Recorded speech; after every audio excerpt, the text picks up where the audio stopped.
Final Fantasy XV es un juego que bajo diferentes circunstancias nunca habría salido. Si se tratara de cualquier otro juego, saga o compañía, seguramente ese habría sido el desenlace. El típico desarrollo problemático que permanece en el limbo durante años hasta que la compañía propietaria decide que no hay manera de salvarlo. Es la clásica historia de cancelación que hemos oído decenas de veces. Square Enix es una empresa marcada por infinidad de decisiones cuestionables y no hay más que echar un vistazo a algunas de las cosas que ha dicho y hecho en el último año para darse cuenta de ello. Sin embargo, encuentro francamente impresionante, no por admirable sino por extraño, el compromiso que mantiene con Final Fantasy. Si echamos un vistazo a las últimas entregas principales de la franquicia, no pocas han tenido un desarrollo accidentado, y aún así, ahí están. La historia más famosa es la de Final Fantasy XIV, un juego que, fruto de una pobre gestión y de un exceso de confianza en el éxito previo de Final Fantasy XI como primer MMO de la saga, acabó siendo un rotundo fracaso nada más salir al mercado en 2010. No es ni mucho menos la única historia de juego vapuleado por la crítica que, con el paso del tiempo y parches de actualización mediante, acaba redimiéndose, por así decirlo. Sí que es, no obstante, la única historia que yo conozco de esta envergadura en la que un juego es tan malo que lo tienen que volver a hacer desde cero. No estoy familiarizado con el Final Fantasy XIV original y sé que tenía ciertas cualidades positivas que hoy ya no están, pero diría que meterse a desarrollar en secreto durante 2 años una completa reinvención del juego al mismo tiempo que actualizaban y pulían una versión que sabían que iba a morir, fue un movimiento bastante arriesgado que a Square Enix les salió que ni pintado. En 2021 salió su cuarta expansión y fue tan exitosa que literalmente tuvieron que impedir que la gente siguiera comprándose el juego para no colapsar aún más los servidores. Es la clásica historia del Fénix renaciendo de sus cenizas que a todo el mundo le gusta. Pero como dijo Cameron Kunzelman en su análisis de la versión 1.5 de Cyberpunk 2077, es triste pensar que solo unos pocos selectos juegos muy famosos cuentan con los recursos suficientes como para permitirse corregir un fracaso de tal magnitud y evitar quedar enterrados para siempre. En el caso de Final Fantasy XIV está claro, solo la nueva entrega principal numerada de una de las franquicias de videojuegos más conocidas en todo el mundo y el buque insignia de Square Enix, al menos si no contamos Dragon Quest en Japón, puede permitirse algo así. Semejante opción habría dañado severamente la marca y eso era algo que la compañía no estaba dispuesta a permitir, a pesar de que el riesgo que tomaron fue a todas luces una locura incluso para una compañía AAA de este calibre. Aunque claro, quienes lo sufrieron más no fueron los ejecutivos que tomaron esa decisión, sino esos desarrolladores que durante 2 intensos años seguramente apenas pudieron tener un solo día de descanso. Y eso por no mencionar que eliminar un título de la faz de la Tierra para siempre y sustituirlo por otro con tal de borrar una mancha en el historial de la empresa conlleva un gran problema para la preservación del videojuego, independientemente de lo malo que fuera el juego.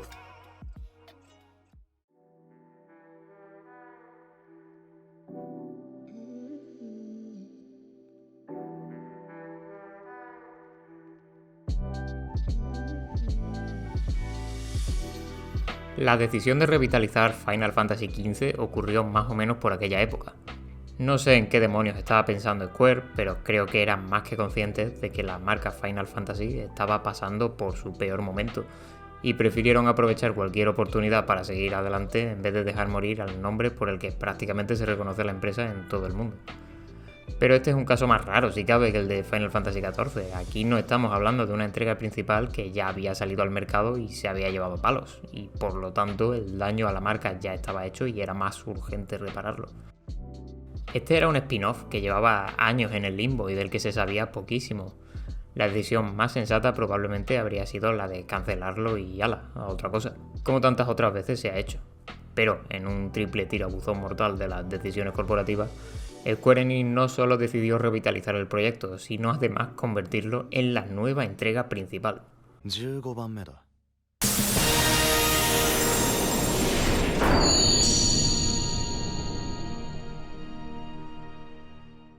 Por el camino, unos 10 años de desarrollo, de los cuales casi que solo cuentan los últimos 4 o 5, que fue cuando salió del limbo. Innumerables cambios en el guión, un cambio de director, de equipo creativo, de motor gráfico y hasta de plataforma de lanzamiento. En 2006 era Final Fantasy Versus 13, el nuevo juego de Tetsuya Nomura que formaba parte de la antología Fábula Nova Crystallis. compuesta por juegos que compartían el número 13 y un corpus temático, siendo Versus 13 el que prometía una alternativa edgy y más de acción al Final Fantasy XIII principal, además de postularse como exclusivo de PS3. En 2016 el juego se lanzó finalmente como Final Fantasy XV, nueva entrega principal numerada dirigida por Hajime Tabata, sin prácticamente nada que ver con Final Fantasy XIII y en exclusiva para PS4 y Xbox One. Lo único que te hacía relacionar 15 con Versus 13 era la iconografía compartida. Noctis, el coro espectral, Insomnia, la ambientación de fantasía anclada en la época contemporánea, la música de Yoko Shimomura, que mantenía las mismas piezas que ya se podían escuchar en los primeros trailers de 2006, y, como no, el logo de Yoshitaka Amano.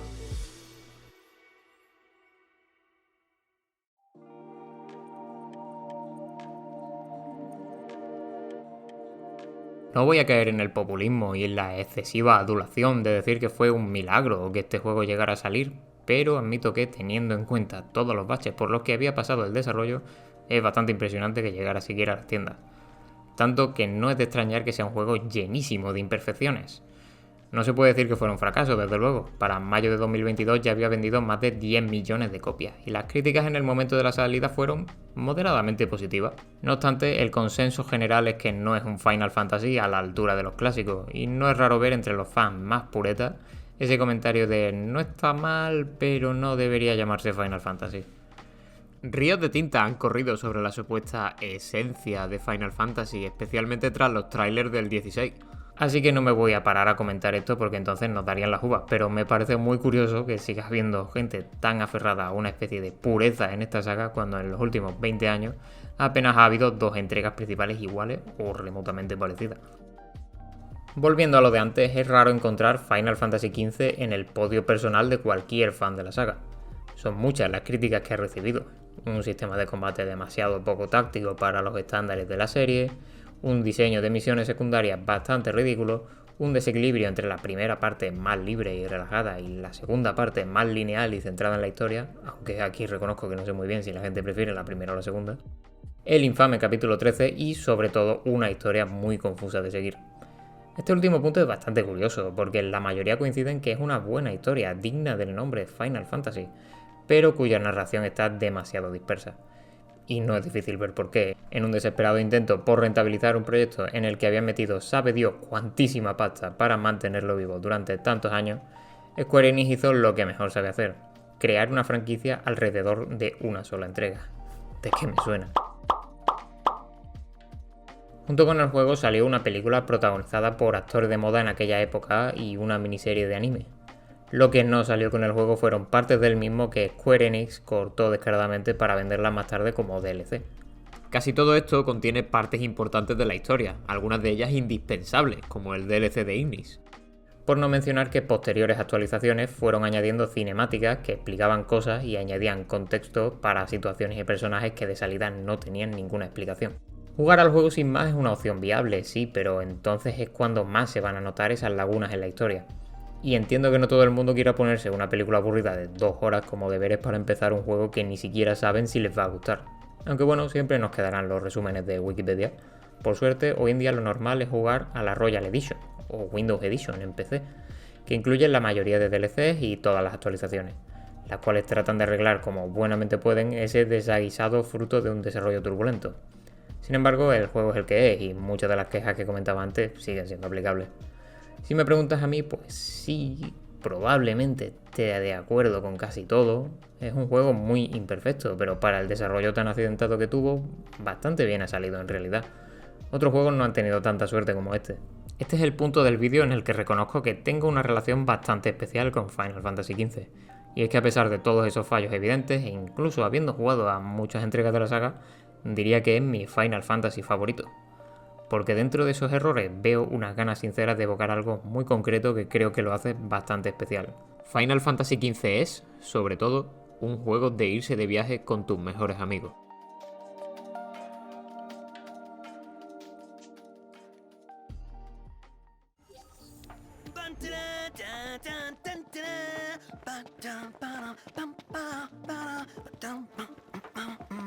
This sounds like you're having fun.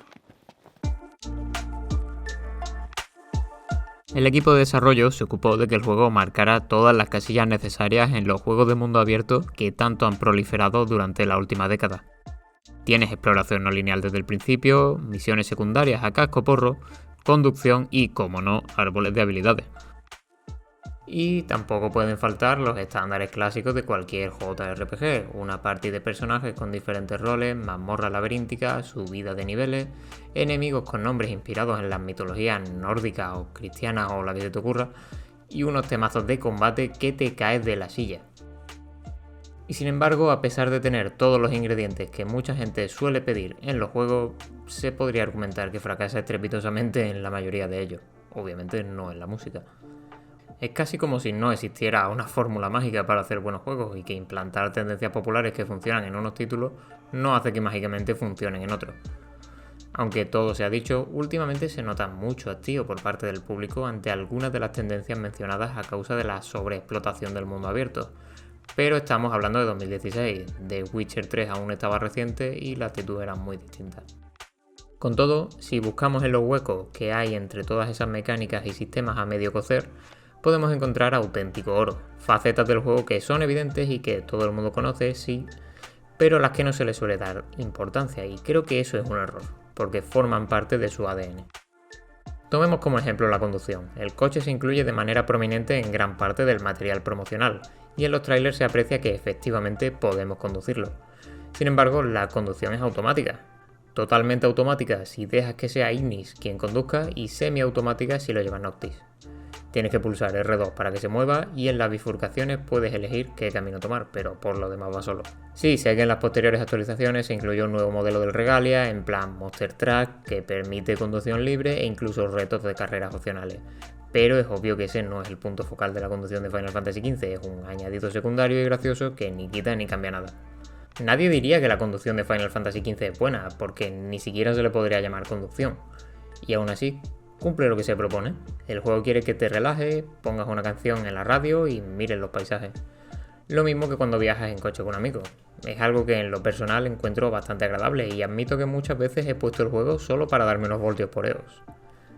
Por supuesto, en el momento en el que se te hace pesado puedes simplemente usar el viaje rápido y ya. Y si solo quieres explorar libremente el mundo a ver qué te encuentras, puedes llevar el coche con Noctis sin rumbo fijo.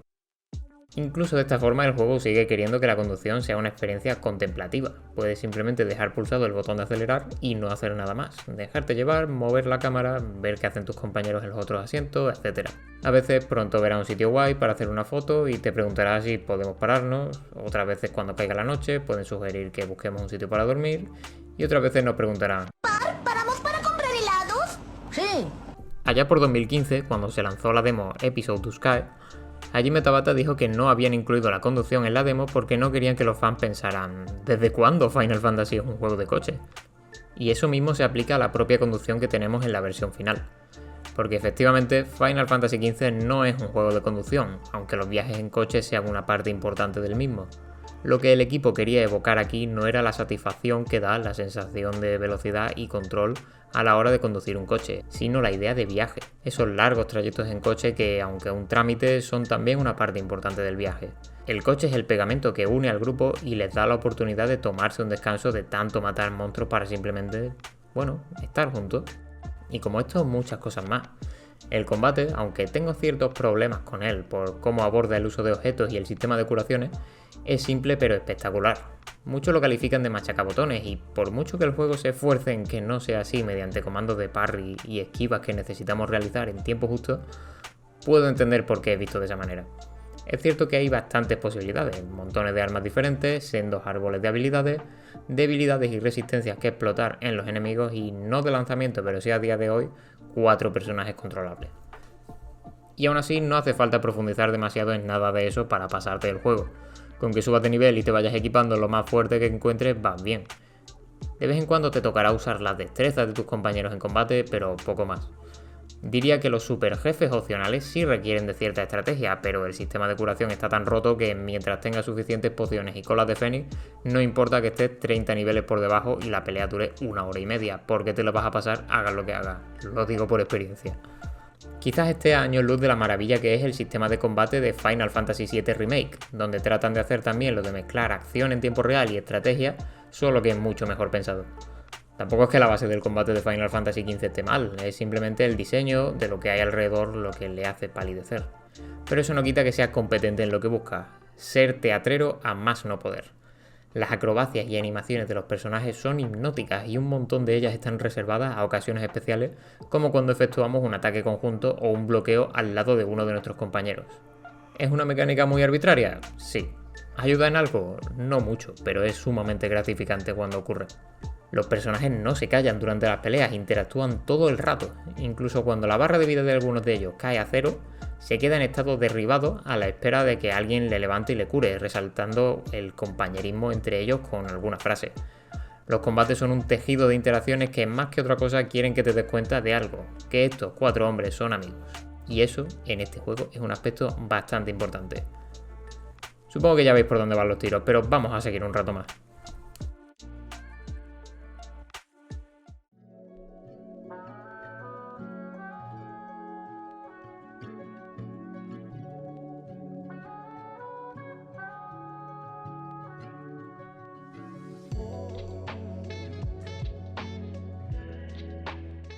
Final Fantasy XV tiene un complejísimo minijuego de pesca y un extenso bestiario de peces con diferentes rarezas y localizaciones que me atrevería a decir que muy poca gente ha querido completar.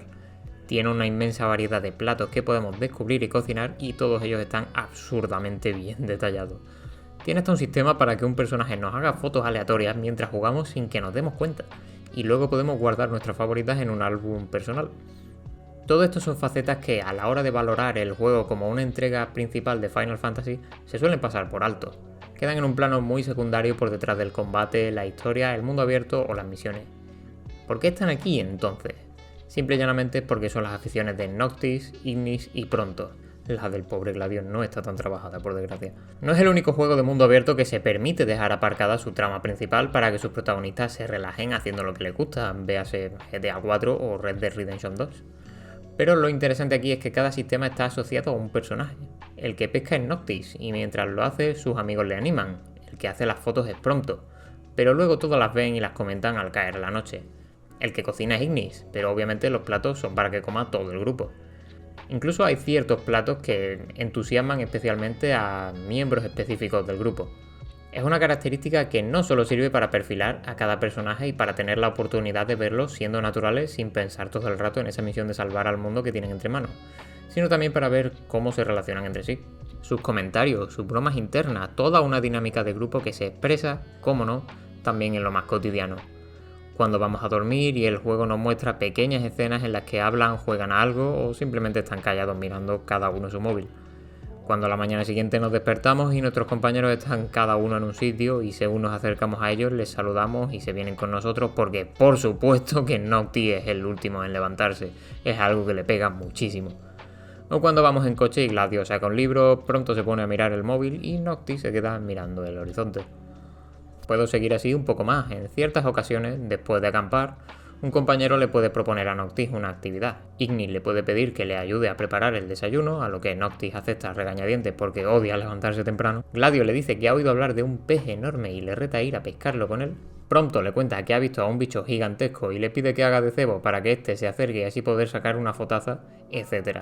Estas actividades nos hablan de la relación que mantiene Noctis con sus compañeros. Ignis siendo la figura responsable que siempre cuida de él, Gladio siendo su mentor y Prompto su amigo íntimo con el que siempre se está metiendo en lío.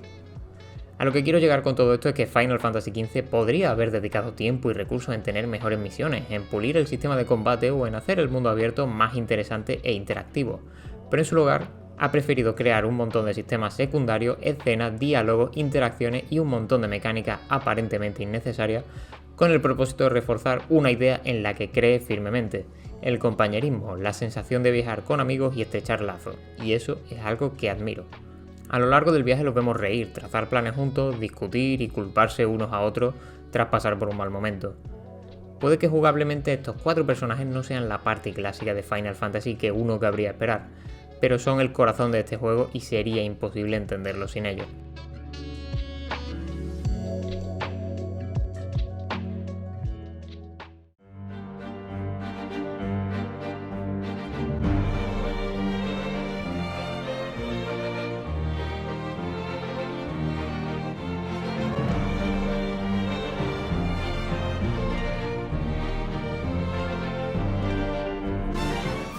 Este cuarteto pasa por muchas cosas a lo largo de una historia que le hace total justicia a su dinámica de grupo, culminando en un final que me impactó profundamente a nivel emocional, y que consigue que ignores un poco esas asperezas en la narración que se pueden encontrar a lo largo de todo el juego. La estrella, como argumentaba HD Help en su artículo de la web Futoi Karasu, es evidentemente Noctis. Su relación con sus otros 3 compañeros, cómo pasa de verlos como sus guardaespaldas a verlos como sus amigos, es lo que le permite realizar ese viaje hacia la madurez y a afrontar sus responsabilidades. Una pena que fuera del grupo protagonista y del villano la mayoría de personajes se queden a medias, porque incluso aprendiendo a tolerar las carencias del juego, hay aspectos que son inaceptables. Hablo por supuesto de los personajes femeninos, a los que el juego da un trato sumamente decepcionante. Las mujeres de Final Fantasy XV son carismáticas y relevantes para la historia, pero con muy poco tiempo en pantalla y unas decisiones de vestuario cuestionables. Y sí, se podría argumentar que el juego aún está inacabado porque se cancelaron nada menos que 3 DLCs que no solo iban a ahondar más en los personajes femeninos, sino que también iban a narrar un nuevo arco en la historia que recontextualizaba todo lo que creíamos saber. Aunque hay quien sostiene, y me incluyo ahí, que quizás ese final alternativo le habría quitado significado y potencia al final original, pero eso ya es otro debate para otro momento. En cualquier caso, el desarrollo turbulento parece que siguió acompañando a Final Fantasy XV incluso después de su lanzamiento. Un juego que no lo ha tenido fácil y que siempre cargará con el peso de ser considerado uno de los Final Fantasy menores, sin derecho a entrar en el Olimpo de la saga. A mí me impactó mucho más de lo que jamás hubiera imaginado y constantemente me veo volviendo a él para dar paseos en el Regalia. No será un excelente juego de mundo abierto, ni tampoco un excelente JRPG, pero es un increíble juego sobre los amigos, y con eso me basta.